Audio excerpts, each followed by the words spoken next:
Why is everybody leaving YouTube?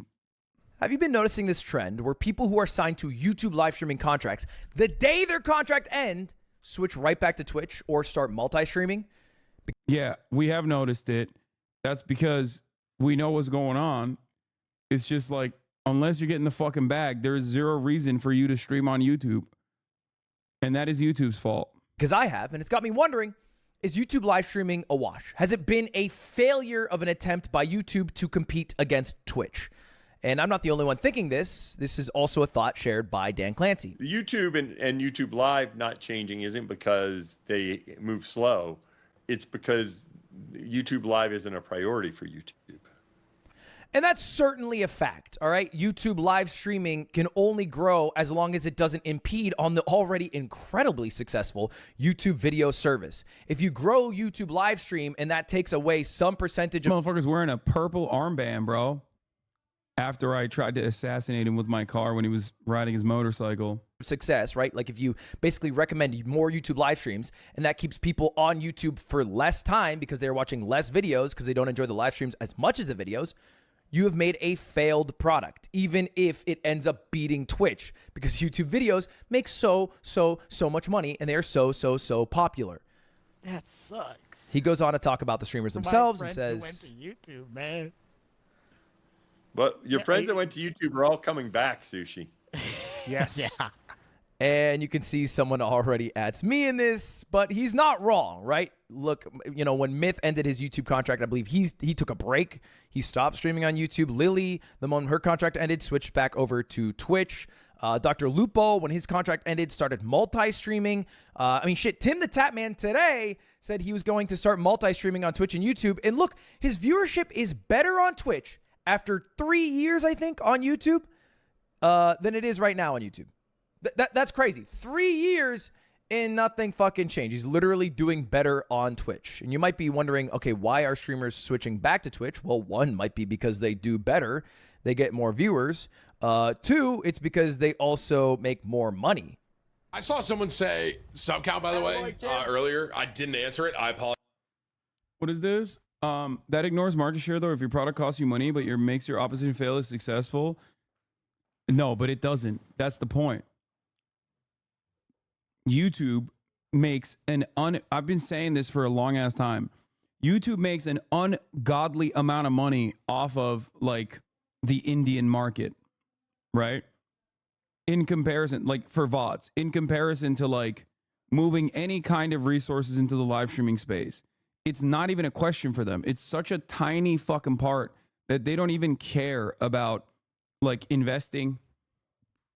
They don't even care about investing into the live streaming aspect at all. Apologize. I'm not making up messages here. If he brings up the Indian market, by the way, that's a direct bar for me. I've said this to him before. We are at 6.3. Crowd, our game's over. So you have an official number? I'm joining up. We're probably closer to 6.5, if I had to guess. And Tim basically says he got 6,500 subs in one single stream on Twitch, and on YouTube he had 14,000 subs. So he basically got almost half his subscriber count in one day. So he's going to start making more money from Twitch subs than he ever did from YouTube members.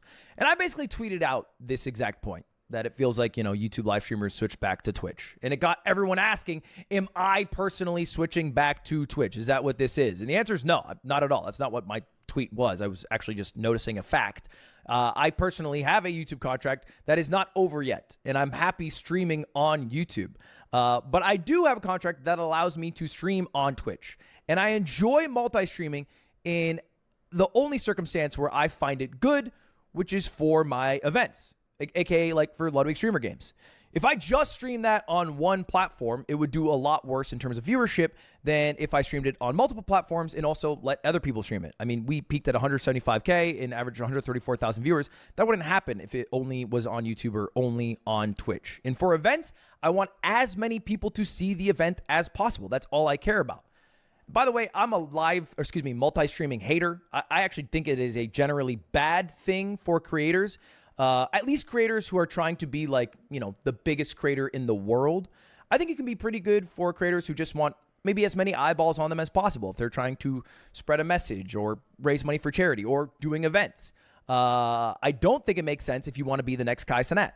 You don't become the next Kai Cenat If you have 50,000 viewers on YouTube and 50,000 viewers on Twitch, you become the next Hasanabi. If you have 90,000 on just one platform and you're the biggest person on that platform, because the rich get richer on that platform, right? You'll grow and grow and grow and grow, and your peak viewership will be insane. It'll be a moment a lot of people talk about. It'll all be drawn to you. I think when you fracture your audience, you also fracture your peak growth, which I think is. They should make a separate app for live streaming is a horrible take. The entire point is that YouTube has a pre-existing audience. If they wanted to, the easiest thing they could do is open up the view count faucet and put live streams on the fucking related tab. But obviously that's a calculation that they've made internally where they realize that serving live streaming as an alternative when they're moving towards the short direction to compete with TikTok is demonstrably a failure for them if their ultimate goal is time spent on the platform. Is a bad thing. This is my take on it. This could be wrong. By the way, if you're new to streaming, I also don't think it's a bad thing. If you're new to streaming, you should try out both platforms. Don't marry yourself to a platform. You don't know where your audience is going to come from. But I find multi-streamers to also be bad at multi-streaming. They usually care about one chat more than the other. Anyway, I digress. Multi-streaming hater. I'm not going to start multi-streaming when my contract's done. I don't know what I'm going to do exactly yet. But this goes back. He's going to come back to Twitch, bro. Come on. To our initial question. And I'm not saying this because I know something secret, but come on, dude. Does this mean YouTube live streaming has been a failure? Is it bad? Is it a flop? Should they quit? Did they fell off? The answer, no. No, vehemently no. If you look at the most watched major streaming platforms by hours watched of live broadcasts, Q2 of this year, YouTube gaps Twitch. It's not close. 3 times bigger, 15 billion hours watched on YouTube versus 5 billion hours watched on Twitch. However, that doesn't exactly tell the full story. Because if you look at this, you also have to include, some people like YouTube's biggest live streamer by hours watched, which is not iShowSpeed. It is Lo-Fi Girl. Lo-Fi Girl is the biggest streamer in the world on YouTube Live because she streams every fucking day with 15 to 25,000 average viewers. I guess maybe technically she's a VTuber, but it's also weird if you are including, things like Lo-Fi Girl or videos playing on loop or what there's a bunch of on YouTube Live, bots, which is scams. In fact, one of the biggest live streams right now on YouTube is Tesla. Except it's not Tesla. It is a scam account with 20,000 subscribers with 86,000 bots watching to give it some credibility. So people click on it who aren't part of the bot number, and then they scan this code, and then they lose all of their crypto. Do not scan this code. I'm showing this as an example of YouTube's corrupt too late, already scanned botting it. Problem. Too late, already scanned it. Now they fished all of my personal information. For you to get scams. Okay. What if we just track actual YouTube gaming streamers, right? Like actual streamers, actual people who are streaming video games. Well, then the contest becomes a lot more fair. And there's still a lot of huge streamers. I mean, look, Steak right now is live with 41,000 viewers. That is massive. That is a huge stream. He's absolutely killing it, right? I don't have to tell you guys about iShowSpeed. Arguably one of the, if not the biggest streamer in the world, maybe second to Kai. I don't know. Top 2 for sure. And if you look at that, well, that's what Stream Hatchet does. It becomes a lot more fair. All right. You can see that Twitch is still the big dog with 5 billion hours watched. This is still Q2 of 2024. And YouTube is at 2 billion. However, that is still an increase for YouTube over Twitch. They're gaining market share over Twitch. And again, this is just YouTube gaming. This is not any of the political stuff or the 24/7 channels or the videos that are playing on loop and acting as live streams. This is just gaming streamers, and it is growing fast. All right. This is a bit of trouble. Twitch is on the down in a year where live streaming is back, baby. It peaked in COVID. All right. We had 9.8 billion hours watched Q2 of COVID. This is 2021. It went down, and now we are coming back. In the next couple years, live streaming will likely be bigger than it was during COVID. And YouTube is part of the reason why it is growing, along a bunch of other sites. Not so much Twitch. Twitch is not really growing, which maybe isn't what you think of because culturally everyone leaves YouTube or all these other sites like Kick to go to Twitch. So where are these viewers coming from? Not America. So if I were to rephrase the question, is YouTube live streaming a failure? In America, in English-speaking countries, kind of. Yeah, maybe a little bit. They're not doing as well as people thought they would. Across the world, fuck no. They're doing amazing. They are crushing. And you know this is true if you watch VTubers. VTubers crush on YouTube, man. HoloLive, they fucking run that shit, bro. They run YouTube live streaming. That is a big section of it. In fact, all of Asia seems to prefer YouTube for a live streaming platform, and it makes sense. All right, one of the countries that did accept Twitch and did become huge in terms of like including Twitch into their culture was South Korea. And then Twitch abandoned South Korea. So, you know, not a lot of money being put into Asia for Twitch or by Twitch. But YouTube, they crushed there, right? So Vietnam is one of the biggest countries for. There's also the other side of this where like live streaming as a culture is massive in a lot of Asian countries and a lot of Asian markets that neither YouTube nor Twitch can ever enter, like China, for example. Like China, by numbers, is one of the biggest live streaming countries, right? But they have their own websites, and there is just no way that you could ever outcompete. Like the largest live streamer on the planet is actually in China, right? The largest live streamer on the planet is not even like playing video games or doing commentary or anything. He's selling lipstick. For YouTube live streaming, Indonesia is one of the biggest countries. Japan, of course, with all the VTubers, and now South Korea is becoming incredibly popular because Twitch has abandoned them there. And when you think of the biggest live streamers in the world, if you're so America-centric, you might think it's one of these four, right?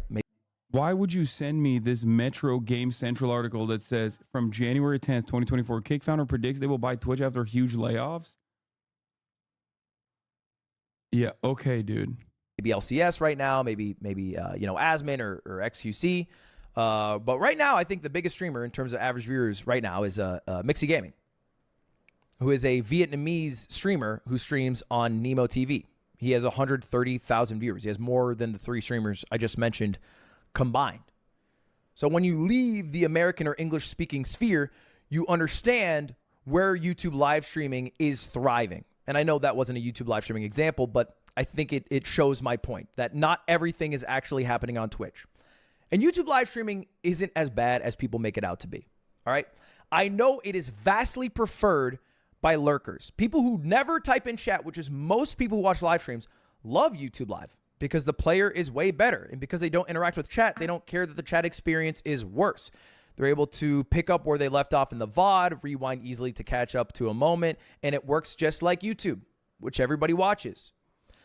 Chatters vastly prefer Twitch because the Twitch chatting experience is way better, right? There's a culture there. Yeah. And because chatting is better, streamers also tend to prefer Twitch. Again, this is just in English-speaking countries. No, the real reason why streamers tend to prefer Twitch over YouTube is because they can monetize better on here. That's it. Streamers tend to prefer Twitch. Beyond the fact that there is like much better chat culture, much better culture in general, directory, but the major reason is monetization. Because they like when chat is happy because that makes their lives better because all they do is read chat. Another big buff YouTube live streaming has, though, is peak viewership. Big moments, big cultural moments, things that you had to be there for, things that you want to fucking talk about the next day, oftentimes happen on YouTube. All right, because there's an algorithm there. Once you start to gain viewership, it gets recommended to a shit ton of people. And if you look at the channels with the highest peak viewers, it is not eBuy at number one. It is OnePlus India during the Indian elections last year, peaking at almost 10 million viewers. Kaze TV peaked at 6 million a couple of years ago on YouTube, right? Apple, when they announced their new products, 3.6 million. Law and Crime, I think this might have been the Johnny Depp trial with 3.5 million. Sidemen with a charity match, 2.6 million. In fact, most peak viewership all time in live streaming space comes from YouTube, not from Twitch, man. All right, because Twitch isn't good at getting a huge amount of people to watch one live stream at one moment.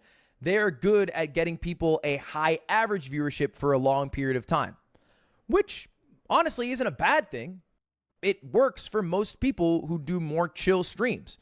But if you are a streamer who does like big events, 2-hour streams that a lot of hype shit happens, people like I Show Speed who go to a country and you're going to watch because some crazy shit's about to go down, YouTube is a perfect place to be. In fact, just last week, Minato Aqua, who is a VTuber, had an insane amount of viewership. You might think the biggest live streaming of the past week was Kai and Speed doing their Minecraft run. I think they peaked at like 700,000 viewers combined. Aqua with her graduation stream from HoloLive peaked at 735,000.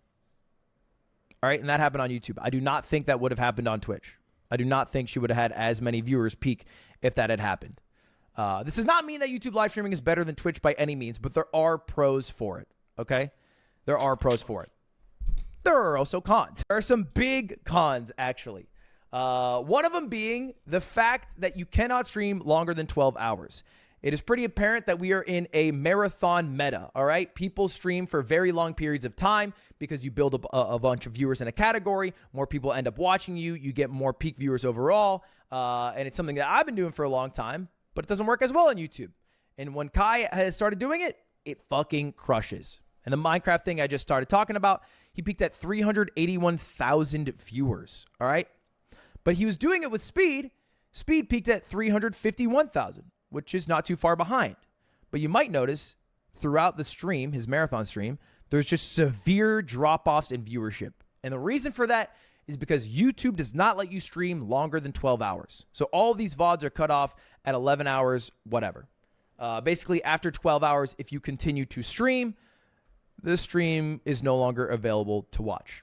You can never watch the VOD back. In fact, you can't even download the VOD back. I learned this firsthand when I tried to stream Elden Ring in one sitting and my local recording failed, and I asked YouTube for the VOD, and they said you can't get it. They eventually got it to me after like a lot of fucking tech behind the scenes in like 720p or something. Thank you to the YouTube tech people for that. But that shit sucks, man. That shit sucks. All right, I streamed 58 hours, and the viewership falls off a cliff. I will never get another viewer, not one more, for that entire live stream that I did. Even though you can upload 24 hours of a fireplace. Why can't I stream 13 hours, but a fireplace can stream for 24? I don't get it. You can also have a 100-hour timer video. Why? Why can't I stream? Let me stream longer. Maybe just verified creators are allowed to stream up to 50 hours. Something like that. All right. Do you know how big Speed's stream would have been if it didn't have to be broken into 10 parts? The final video would have like fucking 40, 50, 60 million views. That shit would be crazy. But YouTube doesn't let you do that. And I think YouTube is still technically too far behind Twitch for it to compete with English-speaking audiences. And it is making a lot of streamers in the English-speaking space switch over back to Twitch. And elsewhere in the world, they're crushing because Twitch is not competing in those areas. They're struggling in those areas or just leaving them entirely. But as far as English-speaking world, yes, YouTube live streaming a bit of a flop. What will I do when it's time for my contract to end? Well, stick around in this channel and you'll find out. All right. Yeah, he's going to come back. He's going to serve ad breaks at the top of the fucking hour, okay? Let me tell you what he's going to do. That's exactly what he's going to do.